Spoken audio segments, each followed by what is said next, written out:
U.S. President Donald Trump heralds more tariff plans in spring, this time a 25% tariff on cars and similar duties on chips and pharmaceuticals going into the American market.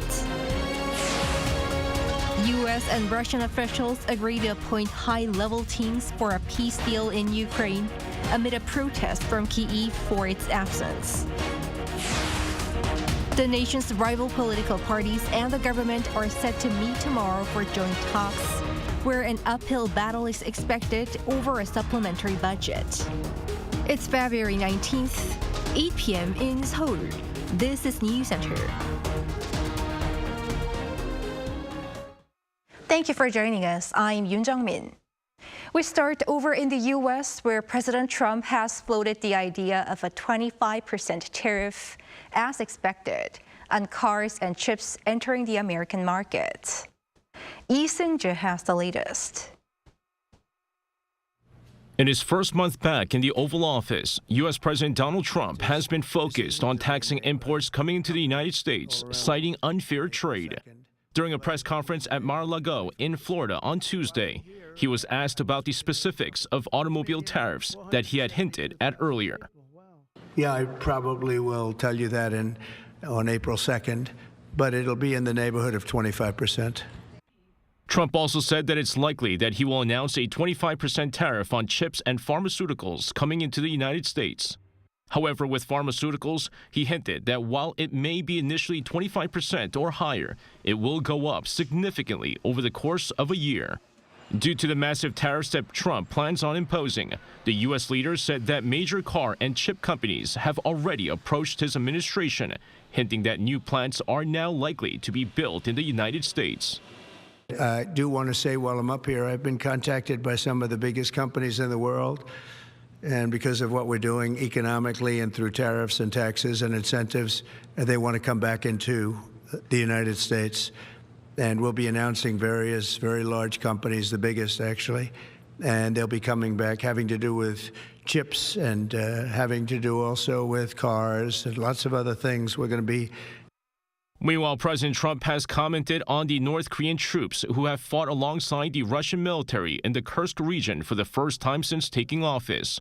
According to Trump, many North Koreans have been killed fighting in the war. The comments also come as his administration is holding talks with Russian officials to discuss a plan to end the war in Ukraine. Lee Seung-jae, Arirang News. In Saudi Arabia back on Tuesday, talks between the top diplomats of the U.S. and Russia yielded consensus for setting up a separate team to discuss ending the war in Ukraine. Our Foreign Affairs correspondent Bae Yoon-jae reports.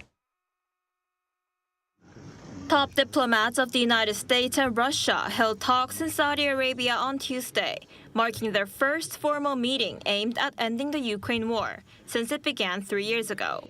Following the meeting that lasted around 4.5 hours, U.S. Secretary of State Marco Rubio told reporters that he's convinced Russia is willing to engage in a serious process of ending the conflict, and said this was the first step of a long and difficult journey. In order to bring an end to any conflict, there has to be concessions made by all sides. Rubio's Russian counterpart described the conversation as useful, but said his country will not accept NATO troops in Ukraine as part of any peace deal. We explained today that the presence of troops from NATO countries under a foreign flag, under the flag of the European Union, or under national flags, it does not change anything. This is, of course, unacceptable to us. The two countries said they agreed to hold more talks and added they will appoint high-level teams to begin working on a path to ending the war as soon as possible. Following the talks, Rubio held phone calls with his counterparts from the UK, France, Germany, and Italy in an apparent move to reassure the European countries over concerns that they may have no place in the peace negotiations. Meanwhile, as Ukraine was not invited to Tuesday's peace talks, Ukrainian President Volodymyr Zelensky said negotiations to end the war in Ukraine should not take place behind the backs of the parties involved. You can talk about anything, but no decision can be made without Ukraine on how to end the war in Ukraine. We were not invited to this meeting, the U.S.-Russia meeting in Saudi Arabia, It was a surprise for us, as well as for many. In response, U.S. President Donald Trump dismissed Kyiv's concern about being left out and almost suggested that Ukraine was to blame for a war that began only after Russia's invasion. But today I heard, oh, well, we weren't invited. Well, you've been there for 3 years. You should have ended it 3 years. You should have never started it. You could have made a deal. Trump also hinted that he may meet Russian President Vladimir Putin very soon. As he walked out of the press conference in Mar-a-Lago, he answered probably when asked if he still expected to meet Putin before the end of this month. 배은지, Arirang News. South Korea is committed to providing the necessary protection and support for North Korean soldiers captured as prisoners of war in Ukraine who decide to come to this country. That's according to the Foreign Ministry on Wednesday, following a local media interview with a North Korean soldier captured in Ukraine, who recently stated that he wished to go to South Korea instead of returning to the North.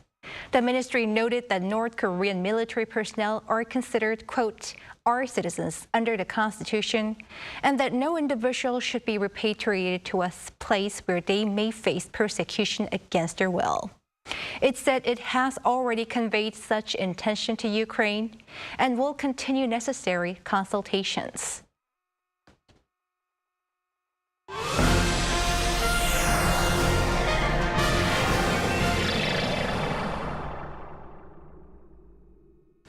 Lawmakers across the aisle are pulls apart over details of a supplementary budget ahead of a crucial meeting tomorrow. Our correspondent Lee Si-hoo covers the contention.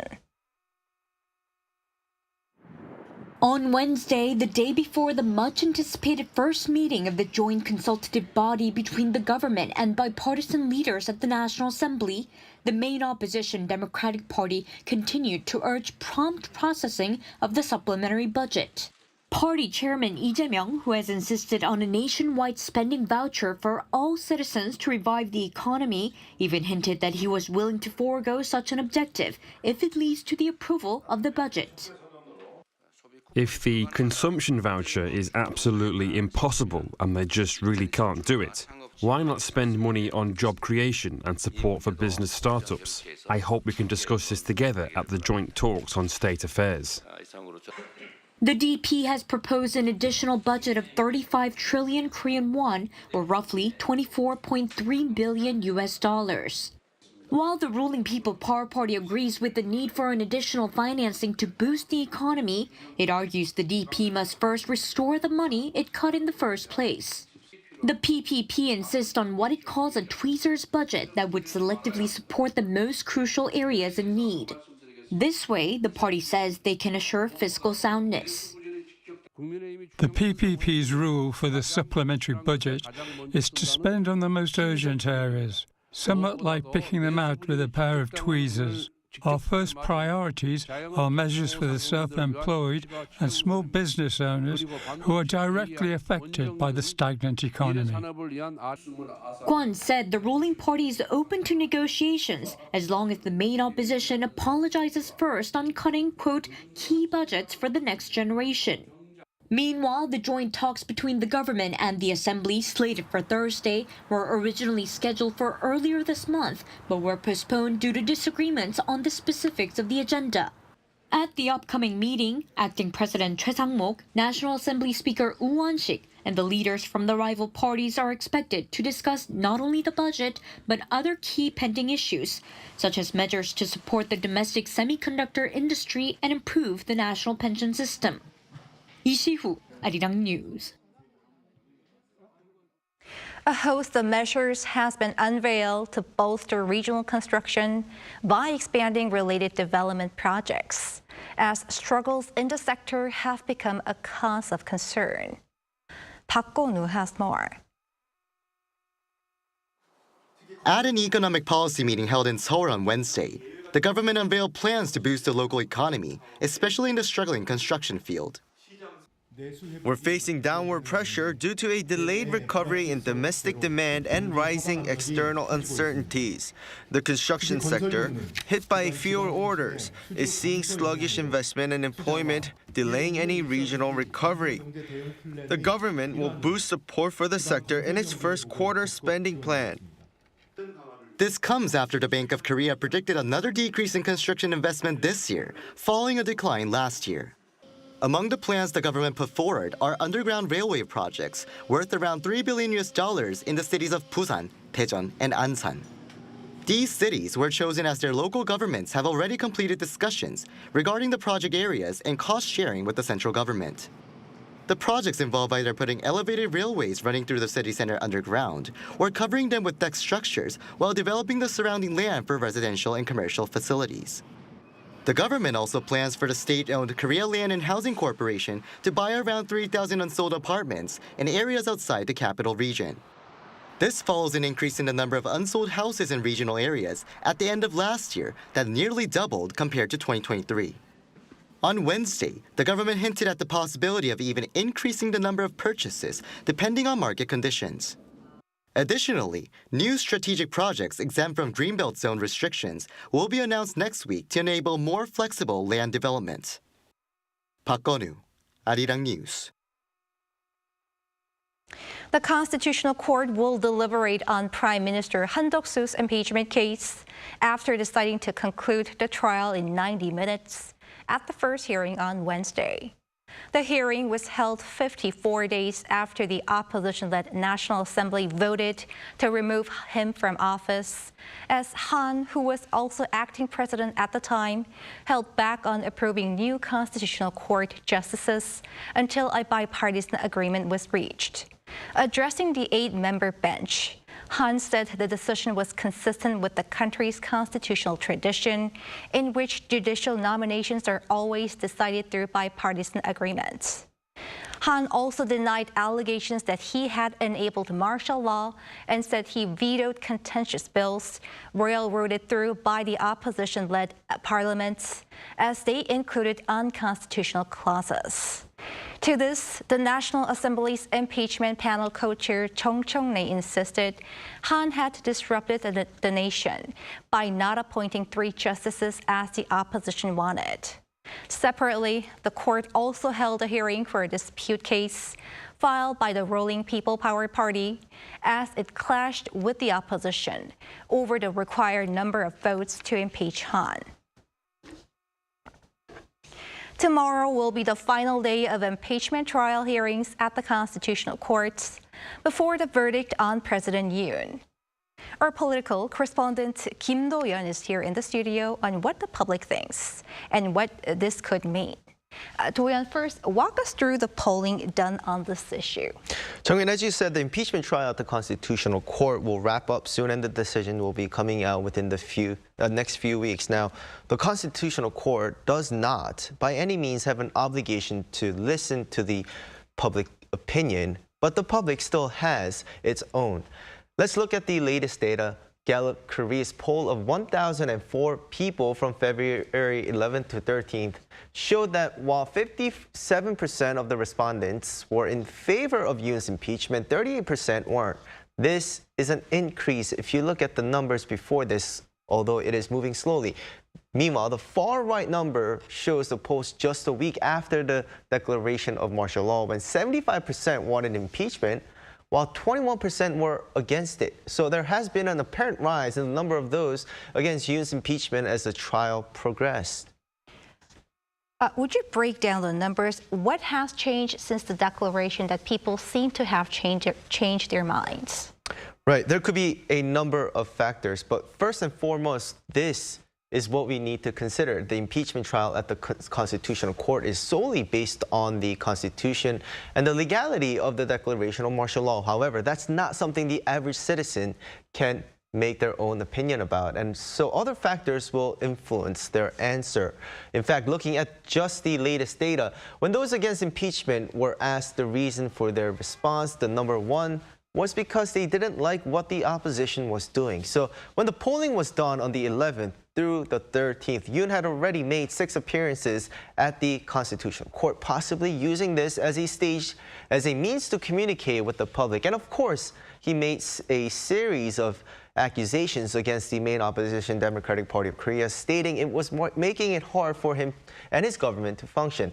This includes the series of impeachment motions passed by the opposition party's lawmakers in their attempts to put the brakes on the administration's governance. On the other hand, the number one reason for those in favor of impeachment was that the declaration of martial law was unacceptable. But all in all, is 38% a significant number in this case? An expert says not really. The more important thing is that still well over 50% agree on impeaching the president. To clarify, if there are nearly 60% of people in favor of impeachment, it's okay to certainly think the majority of the nation want the impeachment. But does this mean anything to the judges at the court? Right. To put it simply, it shouldn't. The Constitutional Court justices will only look at what's written in the books. However, there is something to consider. If there are different opinions on a case, the public will watch closely, and there will be some who are not happy at the end. As this will be the case, then the Constitutional Court will have the burden to be extremely thorough and fair so that when the decision comes out, the public accepts it. And right now, the nation has been ideologically split in half. For example, when former impeached President Park Geun-hye was being tried at the Constitutional Court back when she was being tried, the last poll before the ruling was made only around 20% against impeachment, and the bench unilaterally approved the impeachment. Now, there could be a split decision at the court, and whatever the result is, either side supporters could show discontent with the trial process for this one, especially for those in support of President Yoon. As the numbers slowly rise, the court wants to be extra mindful. Take a listen to an expert on this side. They know that the public's keen interest is on this case, and they are watching the every move of the Constitutional Court very closely. So I think that, like I said, they'd be bending over backwards, either in allowing more deliberations or selecting of the witnesses, even though they might not think it is necessary. All in all, while there are polarized political views, it will be important for the nation to accept the decision of the Constitutional Court, avoid further chaos. All right, our political correspondent Kim Do-yeon, thank you. Thank you.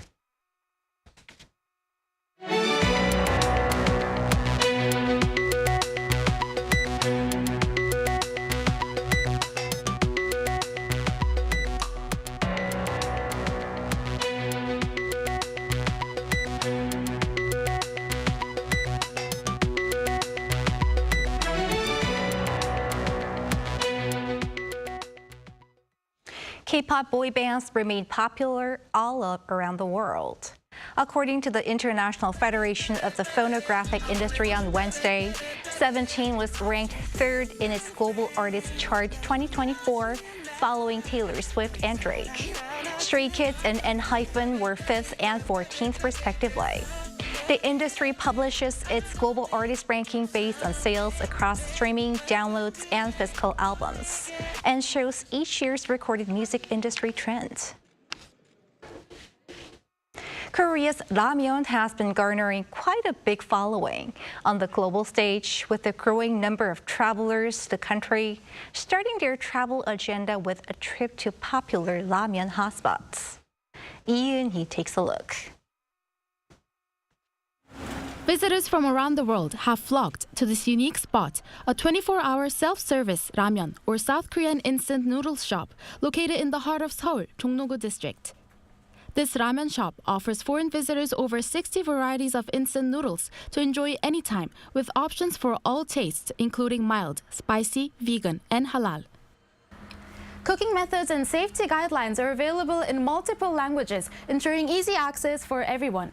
The preparation methods vary for different types of ramyeon, with special halal-only options also provided. We often see tourists coming straight from the airport. Since unmanned stores are not common in many countries, people are usually surprised by our setup. Many also ask if the payment system works properly.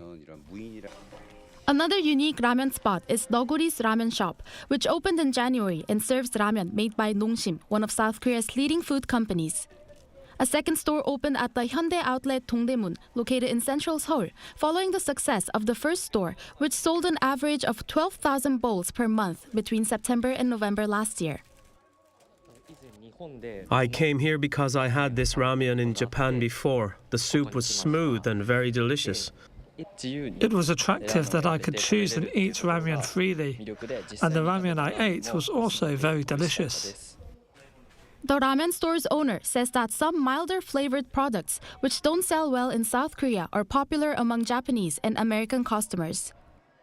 We've tailored our selection to include the most popular products. Additionally, we have Muslim customers who often seek vegan options, so we've made sure to include those as well.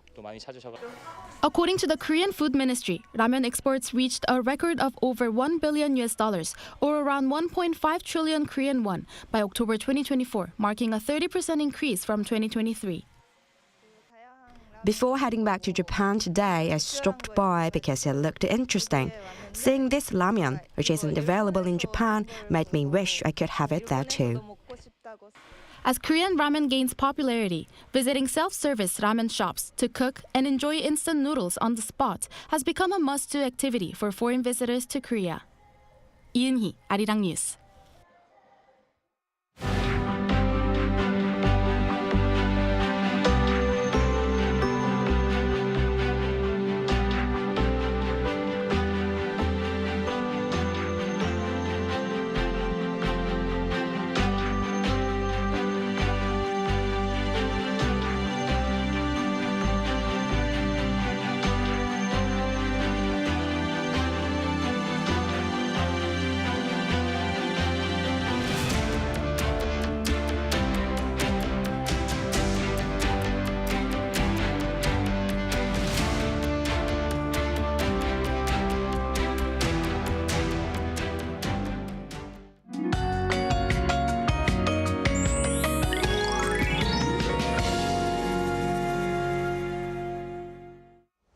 Currently, cold wave warnings are in effect in Gangwon-do province, and cold wave advisories have also been issued in Gyeonggi-do, Chungcheongbuk-do, and northern parts of Gyeongsang-buk-do provinces.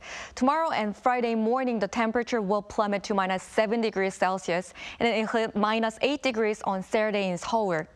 In addition to dry weather warnings in place for the East Coast, dry weather advisories have also been issued in Seoul and other inland areas. With strong winds blowing, please take extra precautions not to cause any wildfires.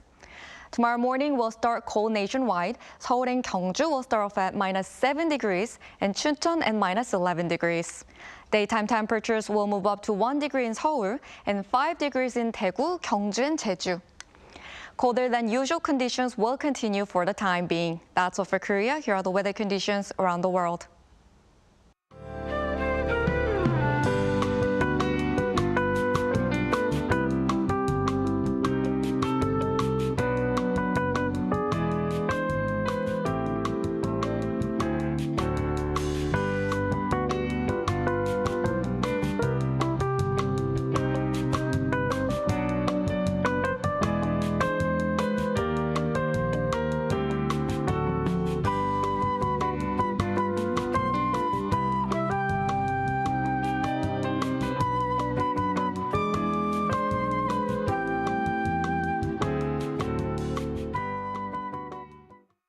And that is Newscenter for tonight. Thanks for watching.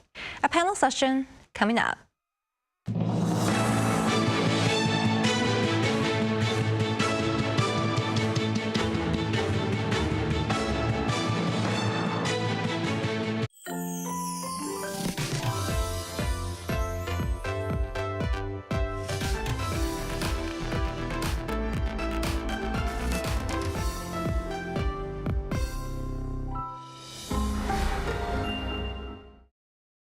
How to survive in Korea. One room, So, you're surviving in Korea. If you've signed a contract for a one-room, obviously you're a pro. But the real deal begins now. Step 1. Housewarming. No need to buy toilet paper, diffusers or hand soap. You'll get them soon enough as housewarming gifts. And some are bound to pile up. There's nothing better to serve your guests than milpaeyu nabe. If you have Korean friends coming over, don't forget the extra garlic. Step 2. Garbage disposal. With great power comes great responsibility. You've had a good time, so let's get to work. It might be tempting to sweep everything into a trash can, but you have to separate your garbage. Not bothered? Beware that negligence is punished with a fine or public humiliation. Step 3. Drying rack. You're excited to live alone in Korea, but the fate of these items, hanger, storage, or a hanger. Go get fresh coffee outside. Jogging doesn't cost anything, and nothing beats instant rice. But keep one item around so that you don't get too lonely. Step 4. Pros of living alone. No mum. Cons of living alone. No mum. A new towel doesn't magically appear. You have to do the laundry regularly. If anyone gives a towel as a souvenir, take it. Get rid of mold immediately. Don't be lazy with the vacuum cleaner. Housework is an endless affair. Overwhelmed? Give your mum a call and thank her for everything she's done. Did you survive in your one room? Wait, you have an unwanted visitor. Call someone you fancy. Could be the right person for the job.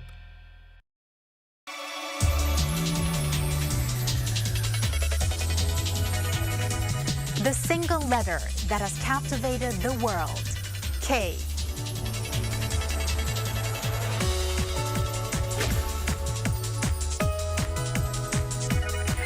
We answered that question with a K-culture journalist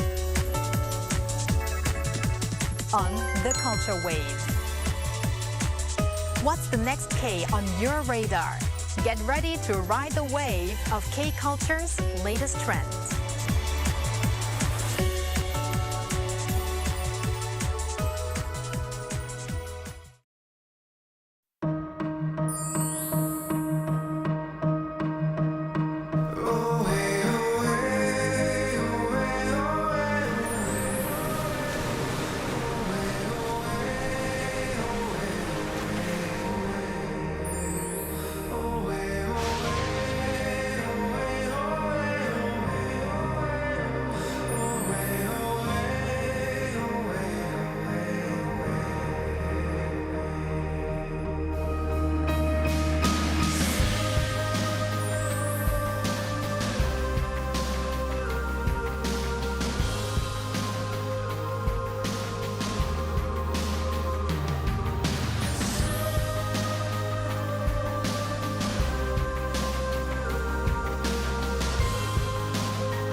Welcome to Within the Frame, where we bring the most pressing issues across the globe into focus. I'm Kim Mo-gyan. Chief diplomats of South Korea, the U.S., and Japan reaffirmed their resolve to rid the Korean peninsula of nuclear weapons, easing concerns over a potential shift in U.S. policy. The three countries also made it clear in a joint statement that they reaffirmed their commitment to the complete denuclearization of the Korean peninsula. Now, this gave reassurance to Seoul, particularly after Trump's comments referring to the North as a nuclear power, which raised concerns in South Korea as they led to speculation that Washington could be shifting away from its focus on denuclearizing North Korea. Now, despite this unity, challenges remain in aligning diplomatic strategies.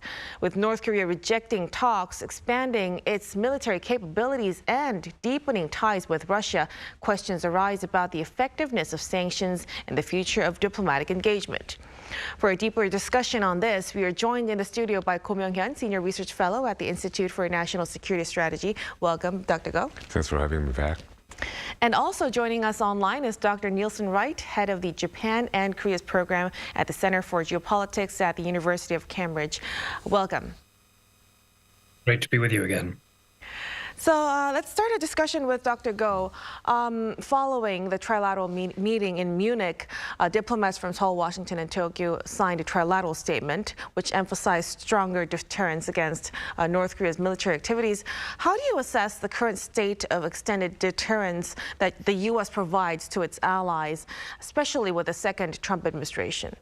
Well, the second Trump administration just started out. It has to be yet 1 month since its inauguration. So in a way, it's just soon to tell what kind of change could be taking place in regards to the level of deterrence against North Korea. But then so far, the statements coming out of Washington has been helpful and optimistic, and especially the trilateral meeting that took place in Munich last week. And I think I was there last week as well, and then I think the mood has been pretty positive about this gathering. And I think that there's a sense of relief in Seoul about the fact that there has finally been a high-level gathering between South Korean Foreign Minister and the newly appointed Secretary of State, Marco Rubio. And then all the right things came out in that statement, all the right buttons have been pushed.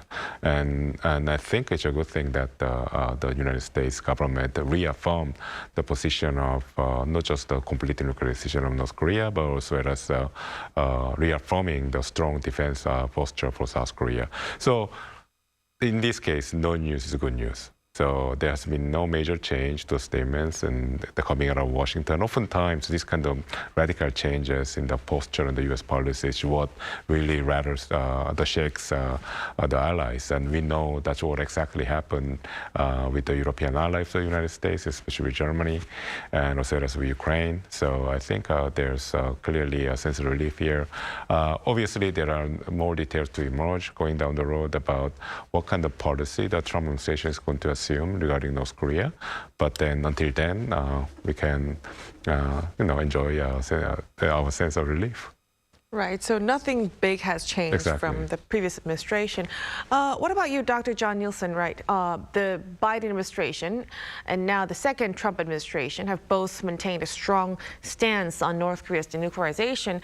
But given the apparent lack of progress, do you see the need for a potential shift in a diplomatic strategy, or is maintaining pressure the best course of action at this point?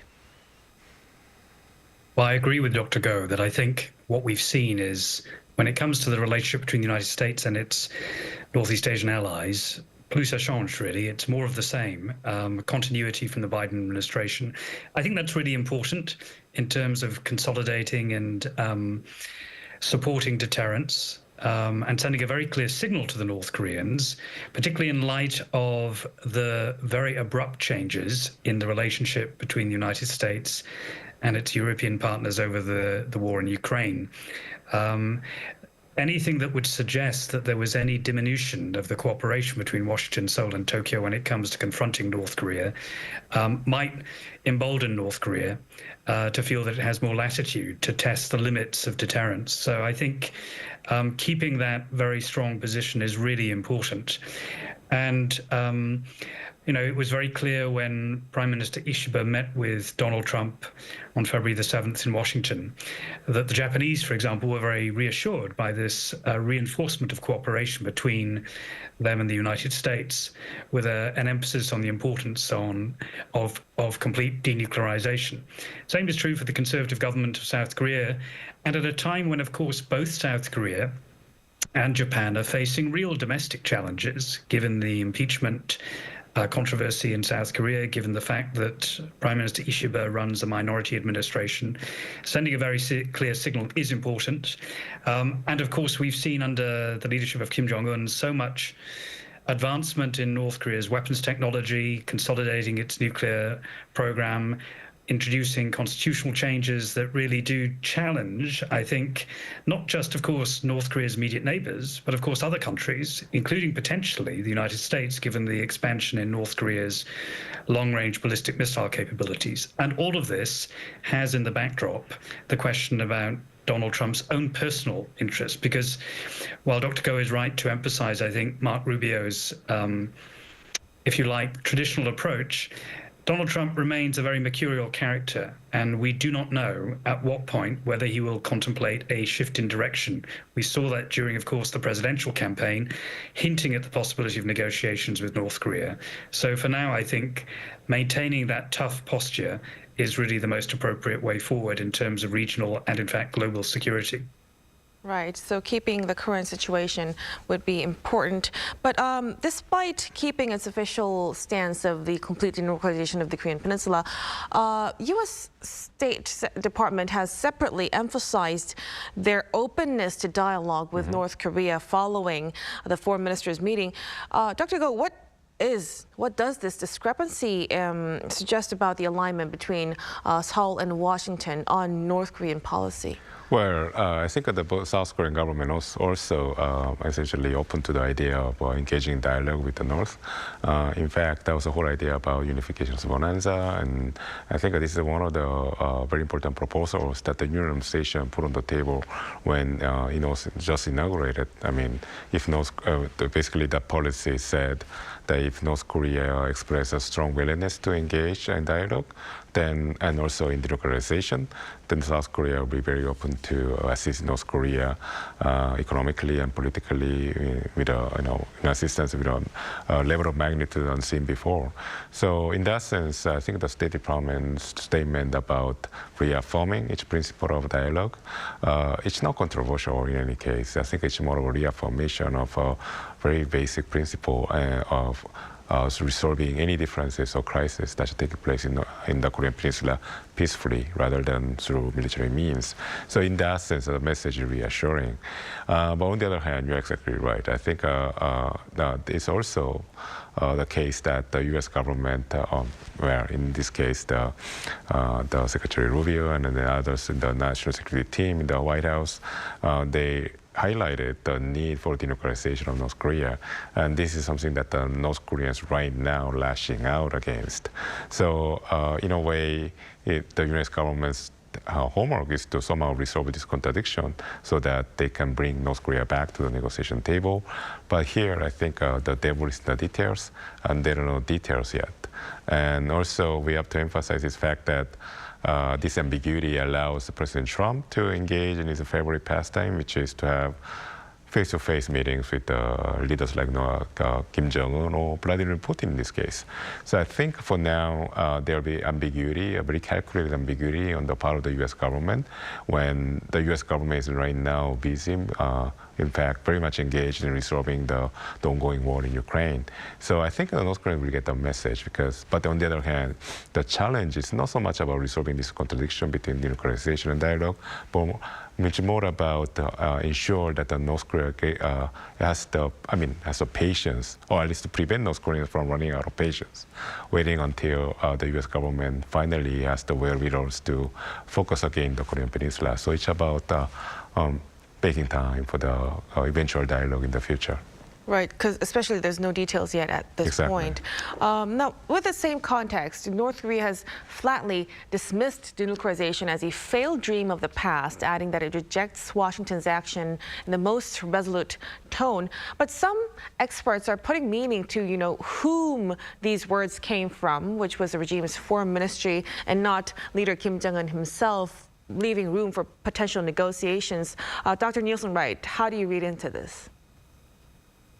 I think it's legitimate to raise that question about where the message is coming from in the case of North Korea. The rhetoric is undoubtedly very resolute, and speaking out strongly against the United States cooperation with its Northeast Asian allies is very much part of the North Korean playbook.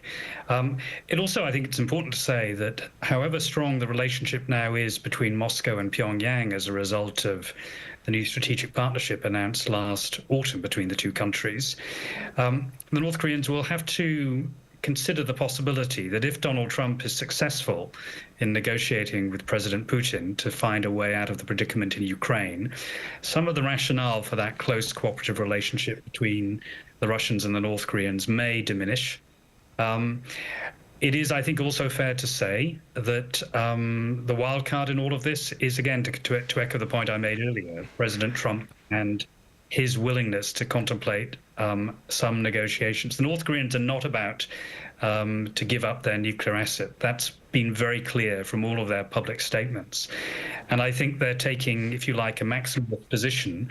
In fact, both sides, if you like, are taking a maximalist position, both the US and North Korea, ahead of any possible opening that might lead to further negotiations. And in that, I think it's perhaps worth noting that a lot of the fierce denunciation coming out of Pyongyang has not mentioned Donald Trump specifically in any context. And that's true of the foreign ministry language. And of course, we've not heard anything from Kim Jong-un himself or other senior members of his administration, including his sister. So I think there is room and there is a possibility, should Donald Trump have the bandwidth to re-engage with North Korea, given all of the foreign policy challenges he faces, not only, of course, the situation in Europe and the question of Ukraine, but of course, the situation in the Middle East, his unprecedented statements talking about the possibility of rebuilding Gaza and the forcible removal of Palestinians from that territory. Strikingly, the North Koreans have been very critical of Donald Trump on that issue. And there are kind of wider issues about the type of disruptive nature of Donald Trump's leadership, challenging the very concept of state sovereignty, something which remains, of course, hugely important to the North Koreans as part of their own defense of their territorial and national interests. Mm-hmm. So we can see that it's a strategic move for both leaders, not to mention the leaders, their reciprocate leaders, in their statements. So if Washington continues to kind of leave room for dialogue in their messages, what are the chances of a direct Washington-Pyongyang summit in the coming months or something?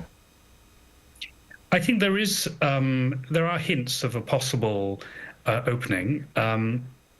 Lieutenant General Kellogg, the Trump administration special envoy for Russia and Ukraine, just said this Monday, in fact, that all issues are, in a sense, all global issues, security issues, will be open for interpretation. And that will include discussions with the Russians that might expand to include the question of North Korea and how best to deal with that question. So I think there is the scope for an expansion of negotiations. And of course, we saw, again, in the campaign, President Trump or candidate Trump talking about his ability to work with authoritarian leaders, including Kim Jong-un specifically.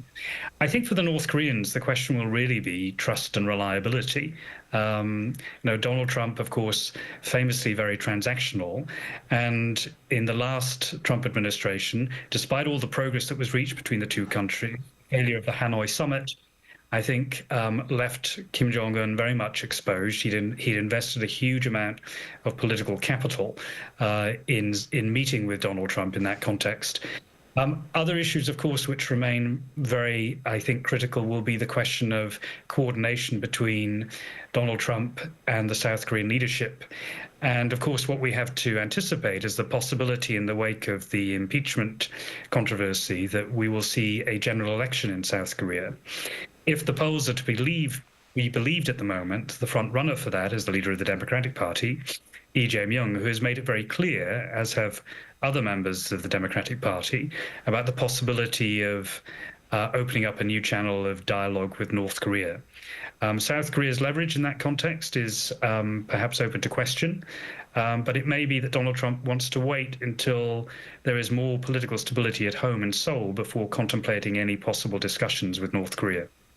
Right. So actually resolving the situation, political turmoil in South Korea should be the first issue.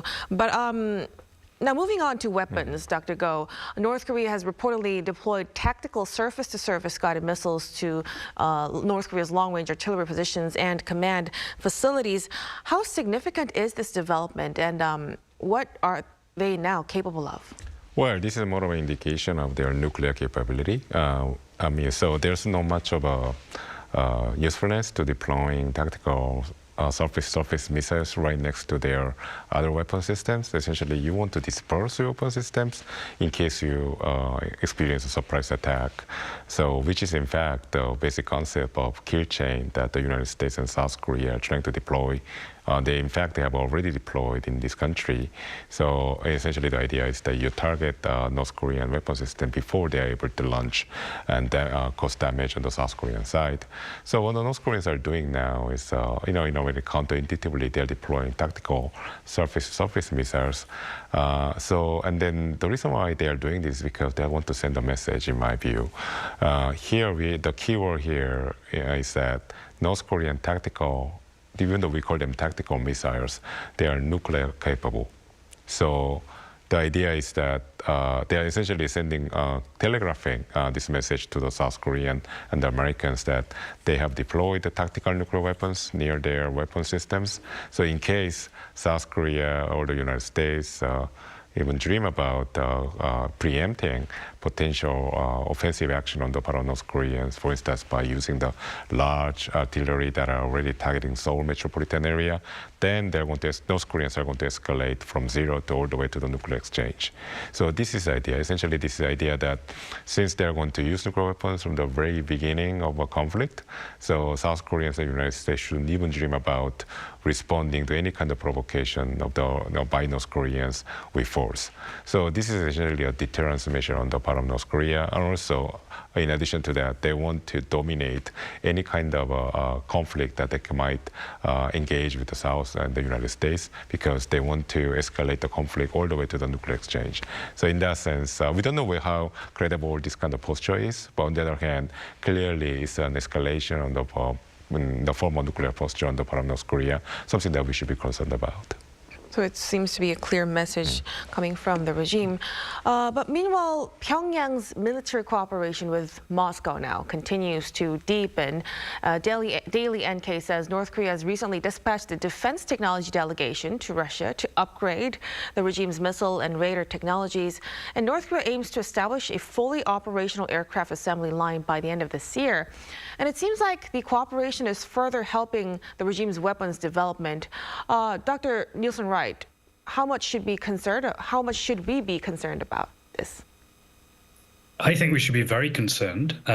There's no doubt that since last autumn, we've seen real progress in terms of Russia-North Korea relations, a deepening of ties, an exchange of personnel, and as you mentioned, lots of joint consultation about defense production, lots of unanswered questions about how far Russia is willing to go in terms of providing security and enhanced cooperation.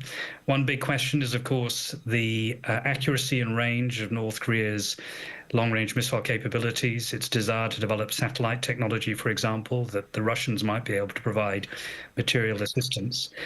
And all of this, I think, comes back to the point that Dr. Go was making, I think, very persuasively, which is, as a means of ensuring that it can deter any risk of provocation from the US, South Korea, and Japan, North Korea wants to emphasize its military readiness.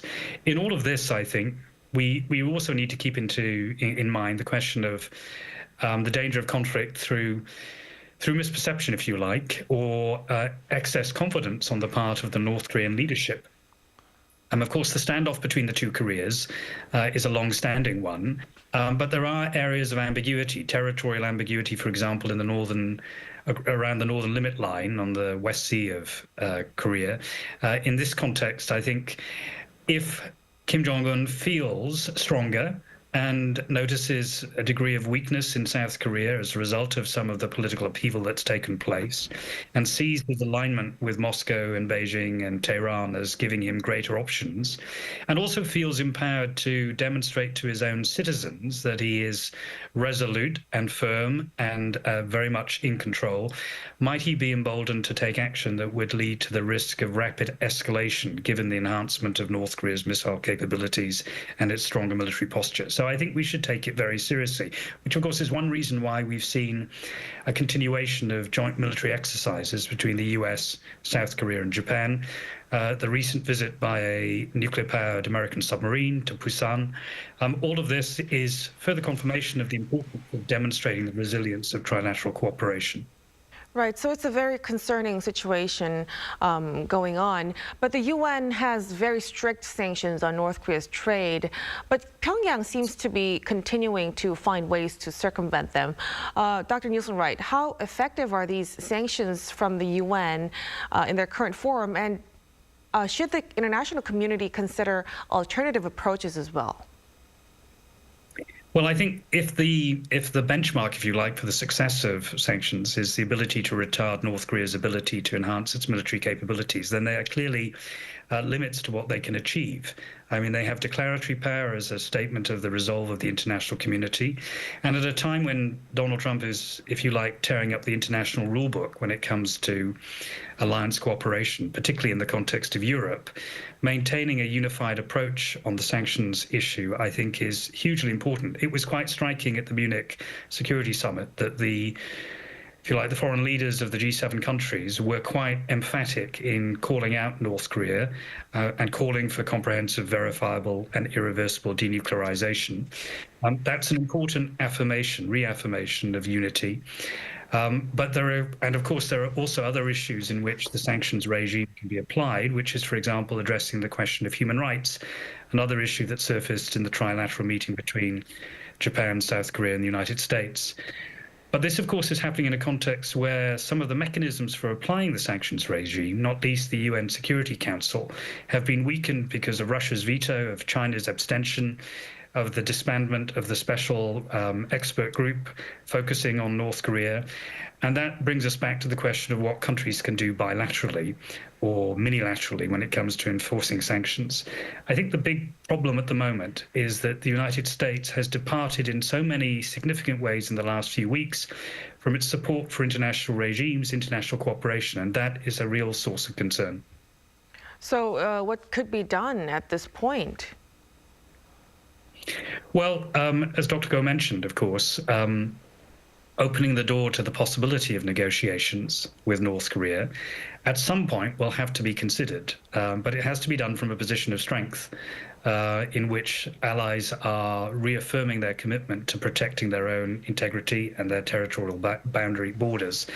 That will require coordination. And so far, the Trump administration has not shown itself as being particularly adept in that process of reassurance and coordination with all of its allies. That will take a global approach, and for that, the Europeans will need to be assured that they will be part of any further discussion. Right, so more should be done. Sanctions alone may not be enough, and diplomatic engagement and strategic adjustments could be necessary moving forward. We had more questions, but I'm afraid we'll have to wrap up our discussion at this point. Thank you so much for your insights, Dr. Go. Thank you. And Dr. Nielsen-Wright, we appreciate it. And that'll be all from us on Within the Frame. Be sure to tune in next time again as we continue to explore the stories that matter. Till then, stay informed and engaged.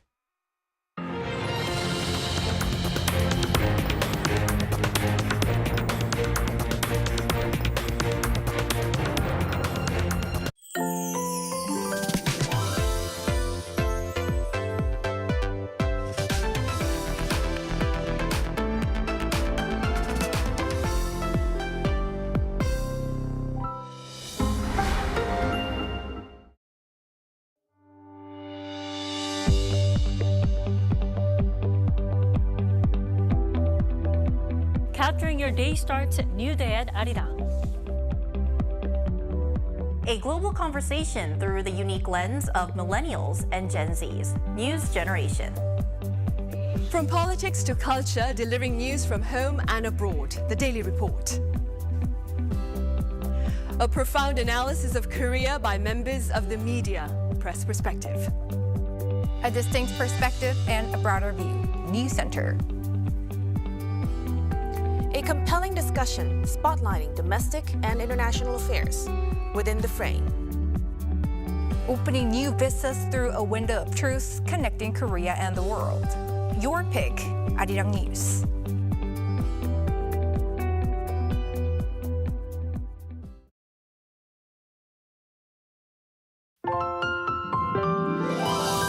Hi, Chef Ryan here. Today we're making gomak muchim with a plump and chewy